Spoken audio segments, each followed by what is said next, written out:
Pourquoi j'ai toujours aimé mon corps et toi non? Tu développes une haine de ton corps et tu ne comprends pas comment les autres peuvent te trouver jolie. Tu refuses tous les compliments alors qu'au fond de toi, tu rêverais de t'aimer enfin. Mais tu ne sais pas comment faire, tu es démuni. Suis-moi, je vais te proposer 5 moyens d'adoucir ton regard sur ton corps et sur toi-même pour que tu comprennes d'où viennent tes triggers et enfin te trouver belle devant le miroir.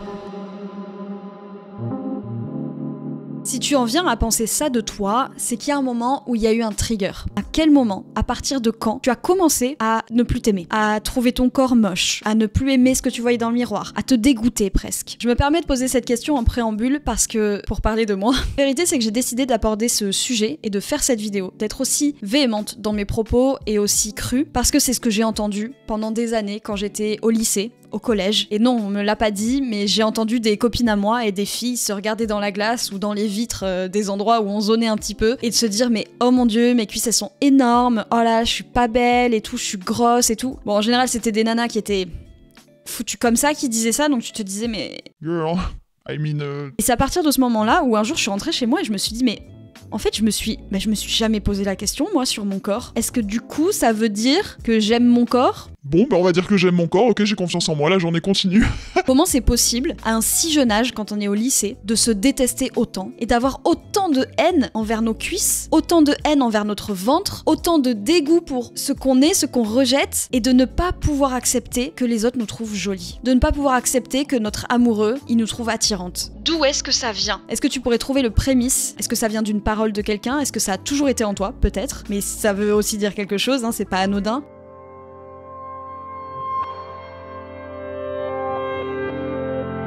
Bon, évidemment, hein, c'est écrit sur ma bio Instagram. Le sport.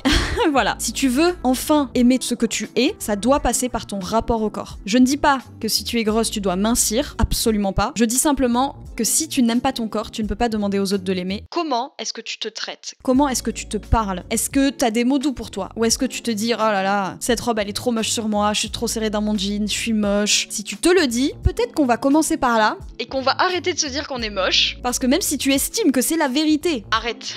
Commence à te dire, ce jean, il me va bien. Ce haut, je le trouve joli. Je suis une personne sympa. Là, j'ai bien agi. Parle à ton corps, parle à toi-même. Donne-toi des paroles d'amour. Parce que si tu les reçois pas des autres, bah tu vas les recevoir de toi-même. Et d'ailleurs, le meilleur amour, c'est celui qu'on se porte à soi, hein, je tiens à le dire. Soigne ton langage avec toi-même, et ensuite, ou en même temps, hein, tant qu'à faire, mets-toi au sport. Le sport n'est pas fait que pour avoir des énormes muscles. Le sport, c'est une histoire de santé sur le long terme. Si vous faites du sport, vous renforcez vos muscles, vous allez avoir un meilleur métabolisme et vous allez avoir une meilleure façon de vieillir. Donc si tu veux te trouver belle, si tu veux te sentir bien, il faut que tu prennes soin de ton corps littéralement. Mets-toi à une activité physique. Tu peux marcher, tu peux faire du yoga, courir, tu peux petit à petit amener du sport et du renforcement musculaire, du renforcement de tes muscles dans ton quotidien. Rappelle-toi qu'on fait les choses petit à petit. D'accord ? Pas tout du jour au lendemain, sinon c'est sûr que tu vas pas y arriver. Faites ce qui vous convient, ce que votre corps peut supporter, ce que vous aimez, ce dont vous avez besoin. On a tous besoin de sport, hein. Commencez par, on a tous besoin de sport, vraiment. Ensuite, évidemment, quand on parle de sport, on parle d'alimentation. Et évidemment que je vais vous conseiller d'éviter tous les sucres ajoutés, tous les sucres raffinés, de manger le plus organique possible. Vous n'êtes pas obligé de vous ruiner pour manger sainement, les amis, d'accord ? Vous avez Too Good To Go qui existe. Mes courses ne sont composées que de produits basiques. Du fromage blanc, du kombucha, ok d'accord, du lait, j'achète même pas de crème fraîche. Qu'est-ce que j'achète ? Mes courses, mais vous avez jamais vu des courses aussi basiques de votre vie. Des fruits et légumes, des basiques de l'alimentation. Je n'achète plus de produits transformés. Les wraps, je les fais maison. Les pâtes brisées, je les fais maison. Vous pouvez faire tellement de choses maison. Vous avez tellement de ressources sur les réseaux. Vous avez tellement de ressources sur internet. Faites attention à votre alimentation. Je vous renvoie évidemment, et c'est pas parce que c'est mon podcast, même si, bon, je sais que l'épisode est bien, je vous renvoie vers mon épisode de podcast sur le cortisol, et n'hésitez pas à vous renseigner sur toutes les hormones de votre corps, sur le cortisol, sur la leptine, sur la sérotonine, sur toutes ces hormones qui composent notre quotidien et qu'on sous-estime beaucoup trop, et qui ont un rôle énorme dans notre santé mentale et physique. Mangez sain et équilibré. En fait, il n'y a pas de secret. C'est chiant à entendre ça, hein. C'est chiant, on vous le rabâche depuis que vous êtes gamin, mais peut-être que c'est parce qu'il y a une raison, hein, n'est-ce pas ? La dernière chose que je voulais aborder sur ce point-là, c'est la visualisation. J'ai aussi fait un épisode de podcast sur le sujet, c'est mon premier épisode de podcast d'ailleurs, et il y a une vidéo sur ma chaîne sur le 5 Minute Journal. Il se trouve que, je vous fais un petit topo rapide, le cerveau ne fait pas la différence entre l'action à laquelle vous pensez et l'action que vous réalisez. C'est-à-dire que si vous pensez que vous êtes en train de réaliser une action, si vous pensez profondément à quelque chose, que vous le visualisez, que vous vivez les émotions, votre cerveau pense que vous êtes en train de faire l'action. Donc le jour où vous allez vraiment réaliser cette action, ça va couler de source. Et ça va être tout simple pour vous. Donc n'hésitez pas et ne mettez pas de côté tout ce qui est de mettre en marche votre cerveau. Et pas juste de faire les choses, mais de comprendre ce qui se passe derrière. Et n'hésitez pas à mettre en place dans votre quotidien des moments où vous laissez votre cerveau tranquille, travailler avec lui, plutôt que de le forcer et de le contraindre comme on le fait aujourd'hui dans notre société. De réseaux sociaux, n'est-ce pas? Le deuxième point, je l'ai tout simplement appelé « Prends soin de toi, ose, vis ». Est-ce que j'ai besoin de m'éparpiller? Oui, je vais préciser. Si tu es coincé dans une apparence physique qui ne te convient pas, tu ne t'aimes pas, t'es constamment dans un stress parce que tu penses que les autres vont te trouver moche, tu manges mal, tu fais pas de sport, tu vis pas en fait. Si tu regardes ma chaîne, tu as probablement en dessous de 30 ans. Pardon à ceux qui ont plus, merci. Comment, à 25 ans, tu peux avoir une vie de merde? Enfin, pardon, mais comment tu peux penser que c'est ce que tu mérites? Comment tu peux te laisser tomber? Il faut que tu oses changer. Il faut que tu deviennes la personne que tu veux être. Modifie, comme j'ai dit tout à l'heure, ton langage intérieur. Sois bienveillante avec toi-même. Et la bienveillance, elle peut passer par la visualisation. Tu peux par exemple t'imaginer porter une tenue dans laquelle tu te trouves belle, pas dans laquelle la société te trouverait jolie, et dans laquelle tu penses qu'il faudrait que tu te trouves belle. Une tenue dans laquelle tu te trouves belle. On s'en fiche que tu l'aies ou pas dans ton armoire. Tu l'imagines, ok? Tu vas sur Pinterest, tu vas sur YouTube, tu regardes des trucs, je sais pas, tu fais comme tu veux. Mais tu te visualises dans cette tenue. Et tu vas changer petit à petit ton dialogue intérieur. Parce que tu vas te permettre de croire. Tu vas te permettre d'oser qu'un jour, tu pourras être cette personne que tu veux être. Et je ne te demande pas de devenir quelqu'un que tu admires. Je te demande de devenir toi-même en mieux. Bienveillance va avec indulgence. Sois indulgente avec toi-même. Accepte de faire des erreurs. Ne te flagelle pas parce qu'aujourd'hui tu regardes cette vidéo en te disant putain elle a raison, je suis une merde, je suis moche, je suis grosse, je m'aime pas, c'est nul. Non, justement, sois indulgente avec toi-même parce que tu regardes cette vidéo, parce que tu ne fuis pas. Parce que pour la première fois peut-être tu fais un pas vers toi. Regarde cette vidéo et dis-toi que c'est ton déclic. Dis-toi que c'est ton contre-trigger. Sois indulgente avec toi-même. Accepte que ça va prendre du temps. Accepte que peut-être pendant un mois tu vas être à fond et qu'après tu auras une semaine de down. Accepte que tu vas manger des fruits et légumes pendant, je sais pas, un mois et qu'après un jour tu auras trop envie d'un McDo que tu vas te l'empiffrer. Accepte. C'est pas grave parce que pendant un mois derrière, t'as excellé et t'as touché du doigt la personne que tu voulais être. Échoue, mais relève-toi. Et enfin, c'est exactement ce que je suis en train de vivre actuellement dans ma vie, maintenant tout de suite. Sortir de sa zone de confort. Ne reste pas dans ce que tu connais. Va vers l'inconnu, va vers ce qui te fait peur, va vers ce vers quoi tu ne veux pas aller. Hier, j'ai mis une story pour proposer à 3 personnes de les suivre pendant 1 heure, de faire un accompagnement de 1 heure gratuitement. Ça faisait des mois que je me disais, je sais qu'un jour je ferai du coaching, je sais qu'un jour je passerai par la case apprentissage, la case partage de savoir, partage de valeurs, accompagnement. Et ma coach, elle m'a dit, mais fais une story. Propose 1 heure gratuite. Les gars, j'ai fait la story. J'étais en sueur, d'accord? J'étais toute comme ça. J'avais le cœur qui palpitait. J'avais les mains moites. J'arrêtais pas d'aller voir qui répondait, machin. Et en même temps, je voulais pas voir. J'ai fait un déni hier soir. J'ai vu que des gens avaient répondu. J'ai pas envoyé de message parce que j'avais trop peur. Il se trouve que je voulais 3 personnes. J'en ai eu 8.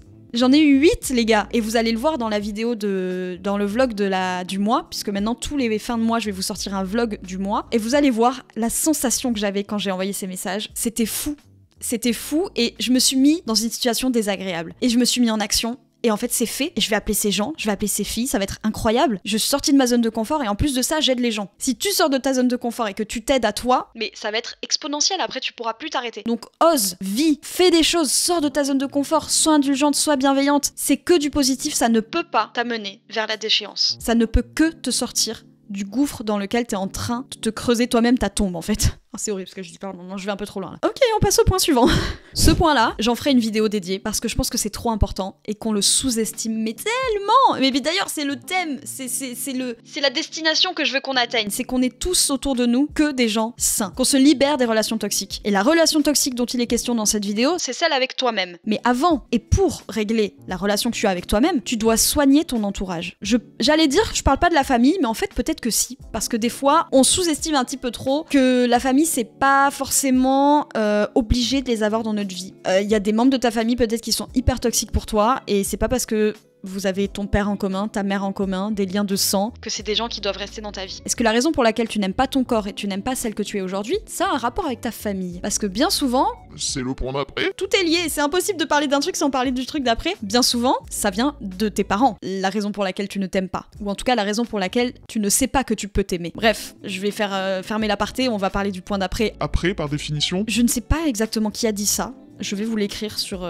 voilà. On est la somme des 5 personnes qui nous entourent, qui font partie le plus de notre quotidien, avec qui tu as le plus d'échanges, de celles dont tu t'inspires le plus. Ça peut être, à l'ère d'aujourd'hui, des contacts parasociaux. Ça peut être des gens que tu ne connais pas mais dont tu regardes les vidéos. Peut-être que je fais partie des 5 personnes qui t'entourent.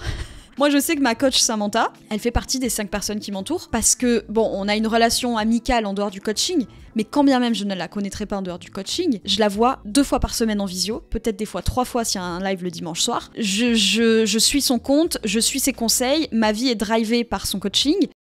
Évidemment qu'elle fait partie des 5 personnes qui m'entourent. Je ne vais pas ici te faire le détail des 5 personnes que j'estime qui m'entourent et qui font ce que je suis. Je prépare une vidéo dédiée à ça, tout simplement parce que je pense qu'on peut aller encore plus loin dans le sujet. Mais entoure-toi des bonnes personnes. Entoure-toi des gens qui sont l'image de ce que tu veux être. Si tu es en couple et que la personne avec qui tu es te dévalorise, est-ce que je suis vraiment obligée de te dire ce que tu dois faire? Quitte-le. J'ai passé 4 ans dans une relation qui m'a détruite parce que je vivais pour lui et que c'était devenu toxique. On n'était pas 2 personnes toxiques. De toute façon, j'ai fait une vidéo là-dessus, je vous la mettrai dans le petit i. Si tu mets tout ça en place et qu'un jour tu décides de partir de cette relation qui ne te convient plus, qu'elle soit avec ton couple, avec ta famille, avec tes amis, tu t'en sortiras. Tu ne te retrouveras pas seul. Et si tu as peur de te retrouver seul, je vais également faire une vidéo sur la solitude. Si elle est déjà sortie, je te la mets dans le petit i. Elles sont hyper complémentaires parce que qui de mieux pour t'aimer et te donner ce que tu veux que toi-même? Je suis partie un peu loin là, mais en gros, entoure-toi des bonnes personnes et quitte celles qui sont mauvaises pour toi. Point. Le dernier point, j'aurais voulu le mettre en premier, mais bon, je voulais pas passer pour la meuf Qui fait de la psycho de comptoir à chaque début de ses vidéos. Évidemment, je vais te dire de te renseigner. Évidemment, il faut que tu lises, il faut que tu questionnes tes parents, il faut que tu comprennes ton enfance, leur enfance aussi. Il faut que tu saches dans quel environnement tu as vécu. Je vais faire un podcast, ou normalement j'ai déjà fait un podcast sur les attachements sécures et insécures de ton enfance. Tu es le résultat d'une généalogie infinie. Tes parents ont un vécu, ils ont forcément transmis certaines choses de leur vécu à ton enfance, et c'est des choses que tu dois questionner. J'imagine, et enfin je ne peux qu'imaginer d'ailleurs, je ne peux pas comprendre que parfois ça peut être délicat de questionner tes parents sur leur enfance selon les rapports que vous avez. J'estime que si tu veux savoir, il y a toujours des moyens de savoir. Donc je te souhaite de trouver les moyens de savoir. Et je te souhaite vraiment d'accepter de chercher là-bas. Parce que toutes les réponses, elles sont dans ton enfance. Il y a tellement de mots MAUX que tu portes qui ne t'appartiennent pas. On ne naît pas, on ne sort pas du ventre de notre mère en se détestant. Si tu grandis dans un environnement normal, tu ne te détestes pas. Tu te détestes aujourd'hui parce que on ne t'a jamais dit que tu valais quelque chose. Mais c'est pas une fatalité, parce que tu regardes cette vidéo, parce que j'espère que tu es abonné à cette chaîne. Donc évidemment que tu trouveras les ressources et que tu feras ce pas-là vers toi, j'y crois. Je te remercie infiniment d'avoir regardé cette vidéo et j'espère que tu te remercies aussi à toi-même d'avoir fait ce petit pas d'une vingtaine de minutes pour enfin t'aimer. On se retrouve 2 fois par semaine sur cette chaîne YouTube, le lundi et le jeudi à 18h et le mardi à 10h pour un nouvel épisode de podcast Instant de savoir. Tu peux aussi me retrouver tous les jours sur TikTok et Thread. Et ouais. Création de contenu à 360 degrés, on a dit. Hein. J'essaye de sortir de ma zone de boomer pour passer à la Gen Z. Rien que dire ça déjà, je suis foutu. On se retrouve sur toutes ces plateformes, tous les jours, quand tu veux. Je suis accessible. Si tu veux que je t'accompagne, peut-être, va voir Instagram, n'hésite pas si tu es intéressé par l'accompagnement que je peux proposer. Anyway, merci d'avoir suivi cette vidéo. À la semaine prochaine.